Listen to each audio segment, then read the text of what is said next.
आवाज हाँ चलो। हेलो बच्चों, चलो स्टार्ट है। हाँ स्टार्ट है।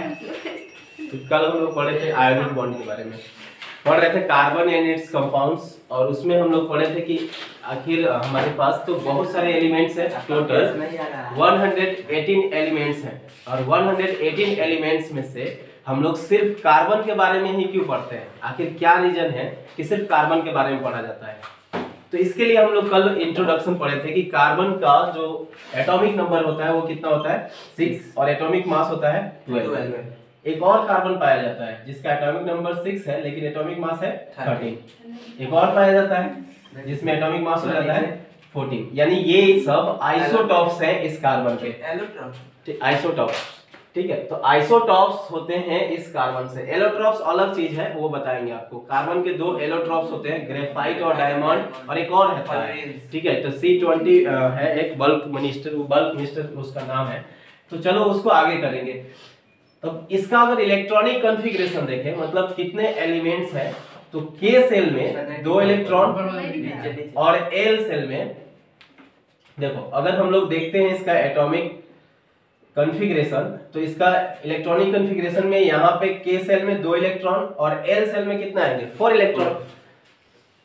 यानी कि इस कार्बन को अपना ऑक्टेट पूरा करना है तो इसको 4 इलेक्ट्रॉन या तो किसी से लेना पड़ेगा या किसी को देना पड़ेगा। अब यहाँ पे 4 इलेक्ट्रॉन देने की कैपेसिटी किसी के पास नहीं है। मतलब नील बोर्स ने जो अपना ऑर्बिटल थ्योरी दिया था, उस थ्योरी में उन्होंने बताया था कि कोई ऐसा एलिमेंट नहीं है जिसके पास इतनी एनर्जी हो कि उसके अंदर से 4 इलेक्ट्रॉन निकाला जा सके। कहीं से भी इलेक्ट्रॉन निकालने के लिए हमें क्या करना होगा, उसमें एक्सटर्नल एनर्जी देना पड़ेगा। तो एक्सटर्नल एनर्जी अगर हम दे रहे हैं तभी जाकर के उसमें से इलेक्ट्रॉन बाहर निकलेगा। तो 4 इलेक्ट्रॉन निकालने के लिए जितनी एनर्जी की जरूरत होती है उतना एनर्जी हम लोग नहीं दे सकते किसी भी इलेक्ट्रॉन को। तो इसलिए 4 इलेक्ट्रॉन का यहाँ पे ट्रांसफर नहीं हो सकता है। और ट्रांसफर से जो बॉन्ड बनता है, बॉन्ड मतलब रिश्ता, तो ट्रांसफर के कारण जो रिश्ता होता है दो लोगों में, उसको हम लोग बोलते हैं आयोनिक बॉन्ड। और उसी का एक और नाम है electrovalent bond.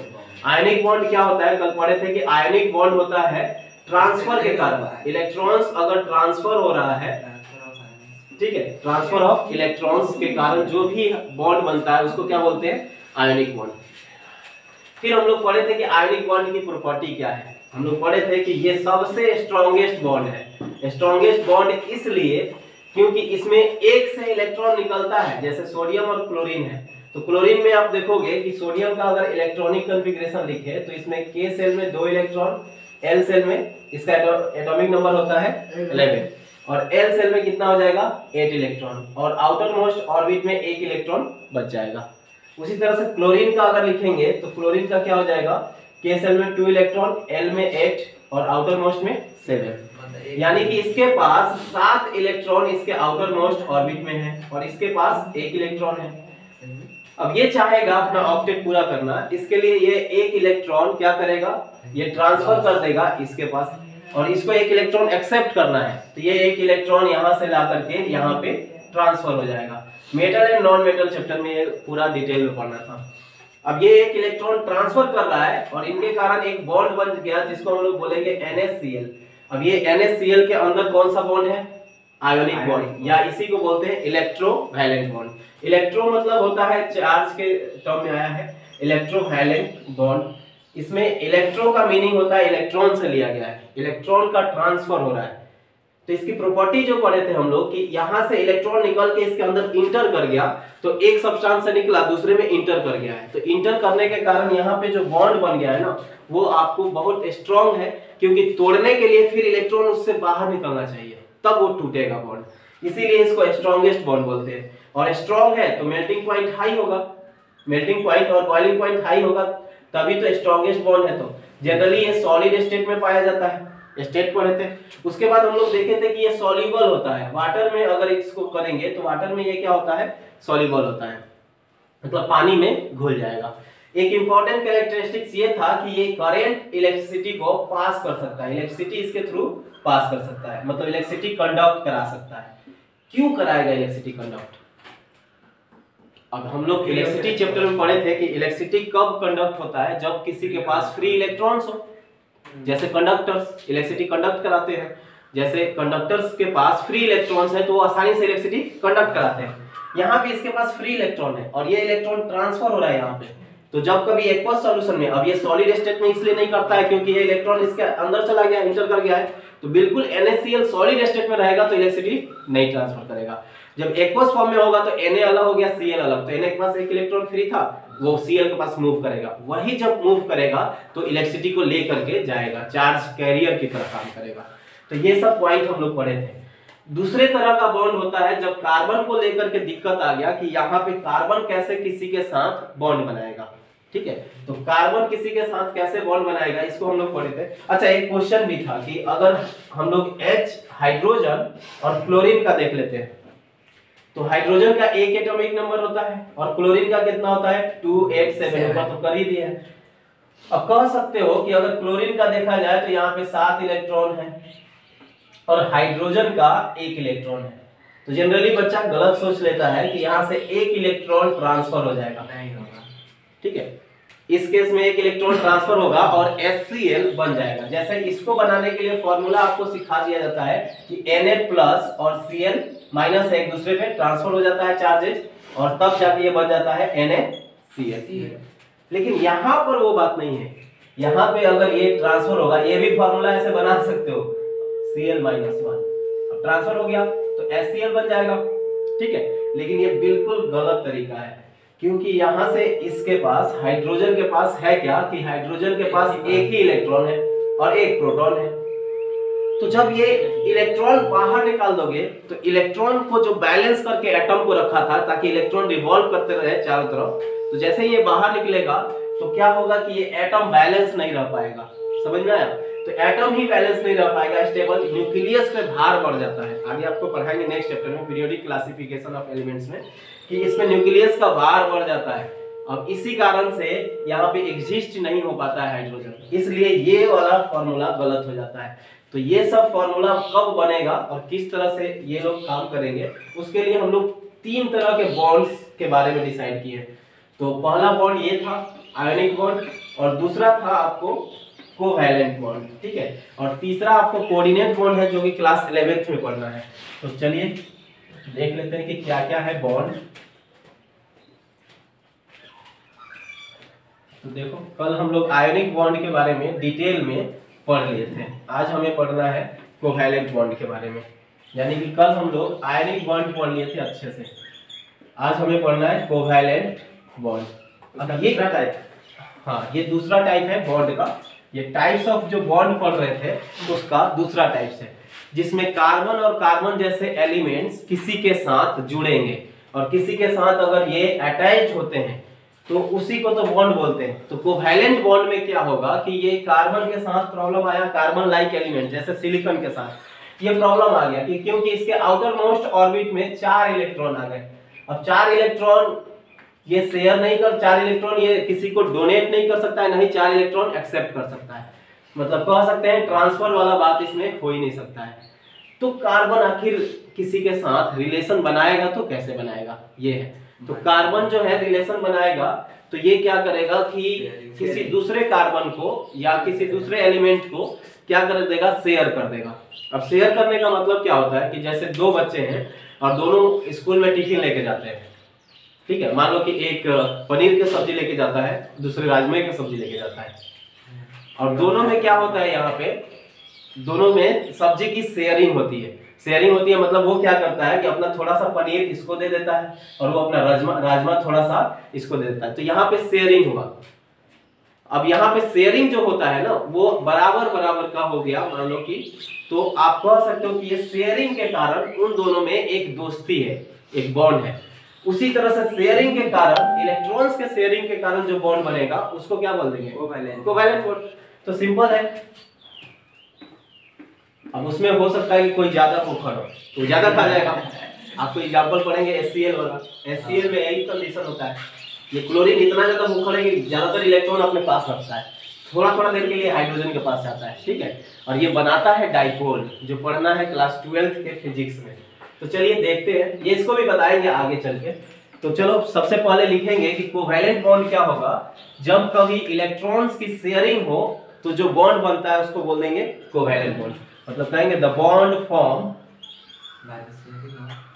Due to sharing of electrons, sharing of electrons is called covalent bond. ऐसे बॉन्ड को क्या बोल देंगे? Covalent bond. ठीक है, बहुत शानदार मौसम है, चिड़िया उड़िया चहचहाने का आ रहा है। चलो तो कोवैलेंट बॉन्ड का देख लेते हैं कि रिलेशन कैसे। कार्बन जो है, कार्बन जिसके पास 6 एटॉमिक नंबर है, तो के सेल में 2 इलेक्ट्रॉन के बाद उसको नहीं चाहिए था, एल सेल में हाँ महीना के बाद ठंडी के कारण नहीं निकलती। अच्छा चलो तो ये 4 इलेक्ट्रॉन हो गया। अब ये क्या करेगा? किसी दूसरे कार्बन को बुलाएगा जिसमें 4 इलेक्ट्रॉन को। अब ये क्या करेगा? इसको आउटर मोस्ट ऑर्बिट में देखो तो कार्बन के पास कितने इलेक्ट्रॉन है? 4 इलेक्ट्रॉन है। ठीक है, कार्बन के पास कितने इलेक्ट्रॉन है? सुनो यहाँ पे समझो, कार्बन के पास 6 इलेक्ट्रॉन टोटल था, लेकिन फर्स्ट सेल तो कंप्लीट है। तो आउटर मोस्ट में ये 4 इलेक्ट्रॉन है, उसी को हम लोग दिखाते हैं। आउटर मोस्ट के बाद 2 न होगा, ड्यू टू ये 2 छूट गया है, इसको सही कर लो। Due to sharing of electrons होगा। तो यहाँ पे 4 इलेक्ट्रॉन है, तो 4 इलेक्ट्रॉन्स को ऐसे डॉट से दिखाते हैं। ठीक है, और डॉट से किसी चीज को दिखाने जिस लिए दिखाते हैं उसको हम लोग उस टॉपिक के लिए हम लोग लिख देंगे ल्यूइस के द्वारा दिया गया था, इसीलिए इसको ल्यूइस डॉट स्ट्रक्चर बोलेंगे। ल्यूइस डॉट स्ट्रक्चर में ये बताया जाता है कि कितने इलेक्ट्रॉन्स की शेयरिंग हुई है, उसको डॉट और 2 चीज एक और क्रॉस के द्वारा शो किया जाता है। मतलब the sharing of electrons by the symbol of is shown by dot and cross। ठीक है, डॉट एंड क्रॉस इस तरह से अगर शो किया जाए तो वो हो जाएगा ल्यूइस डॉट स्ट्रक्चर। अब इस कार्बन के पास ये चाहता है कि अपना ऑक्टेट पूरा करे, 8 इलेक्ट्रॉन इसको मिले, तो इसके लिए ये क्या करेगा? तो सिंपली इसके लिए ये क्या करेगा? कार्बन जो है वो अपने आसपास 4 लोगों को बुलाएगा। अब 4 इलेक्ट्रॉन है तो 4 लोगों को बुला सकता है या 2 लोगों को बुला सकता है। तो मान लो कि यहाँ पे एक किसी और कार्बन को बुलाया, उस कार्बन का भी 4 इलेक्ट्रॉन, यहाँ पे किसी और कार्बन को बुलाया, इसका भी 4 इलेक्ट्रॉन, और यहाँ पे किसी और कार्बन को बुलाया, यहाँ भी 4 इलेक्ट्रॉन, और यहाँ भी एक और कार्बन को बुला दिया, और सबसे ये एक एक इलेक्ट्रॉन ले लिया। अगर ये एक एक इलेक्ट्रॉन ले लेगा तो इसका ऑक्टेट पूरा हो जाएगा। ठीक है, देखो 2 4 6 8 यानी कि एक एक इलेक्ट्रॉन ये सबसे ले लिया है, और इस तरह से उसका तो नहीं होगा, इसका ऑक्टेट पूरा हो गया। हाँ अब सुनिए ध्यान से, अब जिसको बुलाया उसका तो पूरा नहीं होगा। अब इसमें शेयरिंग हुआ था ना, तो ये ऐसे ये कार्बन इससे बोलेगा कि 1 इलेक्ट्रॉन हमारा दे दो, हमको 1 इलेक्ट्रॉन दे दो। ये कार्बन बोलेगा इससे मेरा क्या फायदा हुआ, इससे मेरा क्या फायदा हुआ, आपको 1 इलेक्ट्रॉन दे दिए तो। जैसे वो बच्चा जो राजमे का सब्जी लाया था, बोला पनीर हमको दे दो, पनीर की सब्जी, तो वो पनीर के सब्जी वाला बच्चा बोलेगा इससे मेरा क्या फायदा है, तो बोलेगा कि थोड़ा सा राजमा ले लो। हाँ राजमा नहीं खाता होगा तब सही बात है, राजमा नहीं खाता होगा तब तो दिक्कत हो जाएगा। यानी यहाँ पे जो शेयरिंग हुई है इन दोनों के बीच कितने इलेक्ट्रॉन की शेयरिंग हुई है? 2 इलेक्ट्रॉन की। और यहाँ भी ये शेयरिंग कितने इलेक्ट्रॉन की? 2।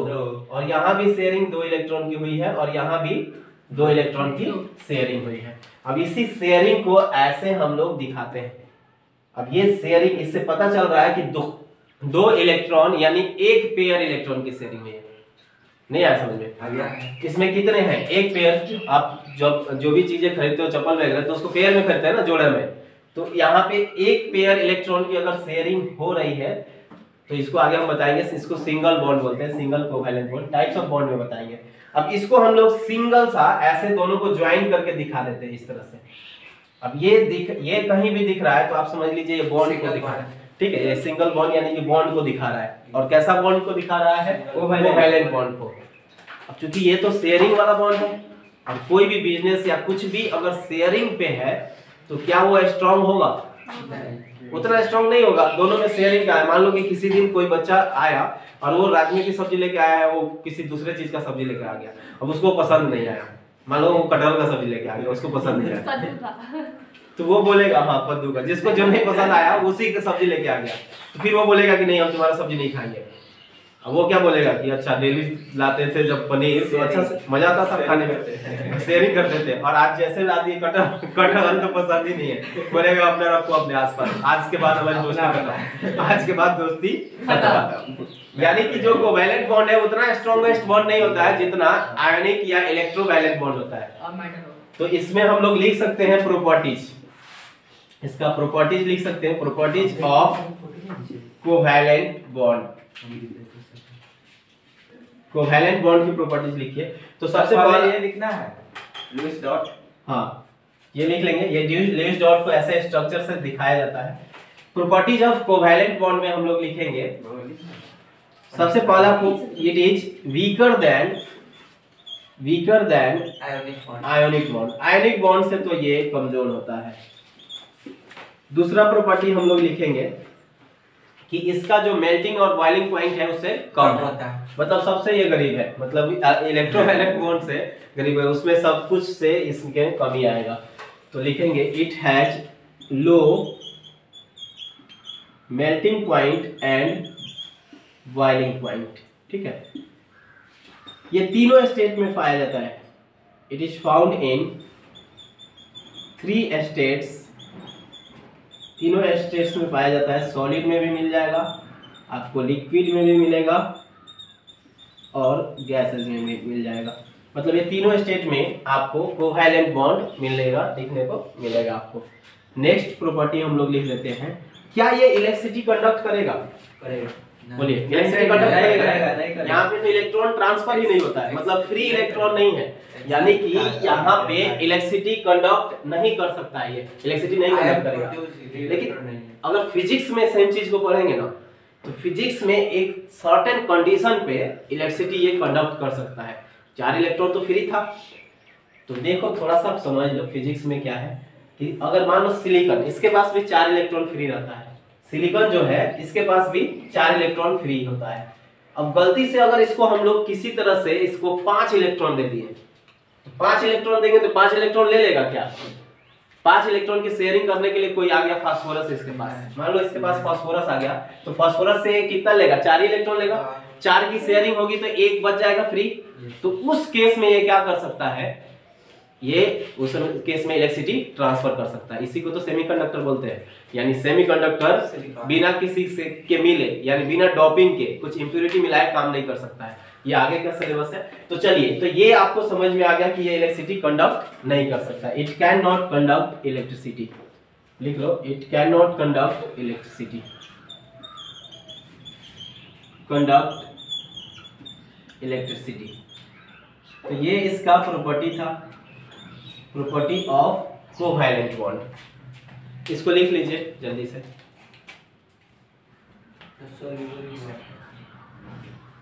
लिखो।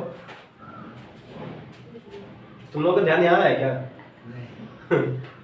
यहाँ तो ध्यान, 1-2 दिन में आदत लगा इसको। राजीव को बोलो आने के लिए, उसका जरूरत पड़ेगा। उसका जरूरत क्यों पड़ेगा? हंसने आने के, हाँ, कॉमेडी करने के।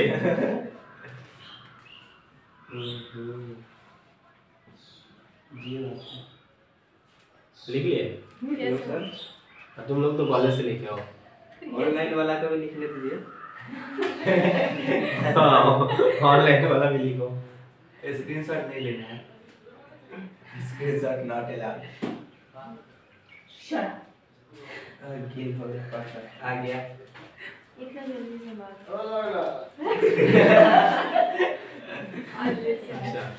आ गया है। सर एक और पॉइंट इसमें लिख दीजिए ना, 5 बार सॉल्युबल वाटर।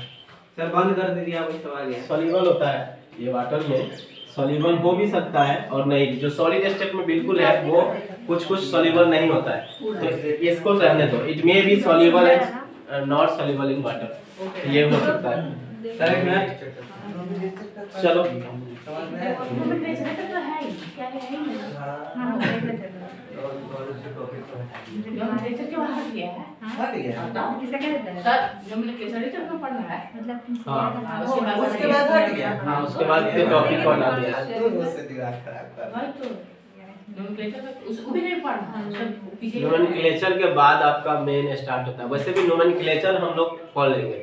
आइसोमेरिज्म ये सब पढ़ना है ना आइसोमेरिज्म ये सब हटा दिया है। सब हट गया नहीं नहीं पढ़ना है अरे सब हट आइसोमेरिज्म गया पढ़ना है है और सैचुरेटेड सब हट गया है अनसैचुरेटेड तो अभी स्टार्ट हो गया इसके बाद। हाँ अनसैचुरेटेड सैचुरेटेड ये सब है। वैसे आइसोमेरिज्म ये सब बता देंगे, कोई बड़ा चीज नहीं है। These are जो स्ट्रक्चर है वो Structure यही है। कैसा नया सर? स्ट्रक्चर अलग रहता है फार्मूला से हाँ यहाँ पर वो चीज समझ में आ जाएगा, टेंशन नहीं ऐसा लेना मुख है। है। मतलब ये केमिस्ट्री का ये कौन सा चैप्टर यहाँ मुख है? याद हो जाएगा। मुटका ये बोलो सिर्फ चलो कल करेंगे Next इसका। lesson आ रहा है thank you have a nice day thank you हाँ। Thank you thank you.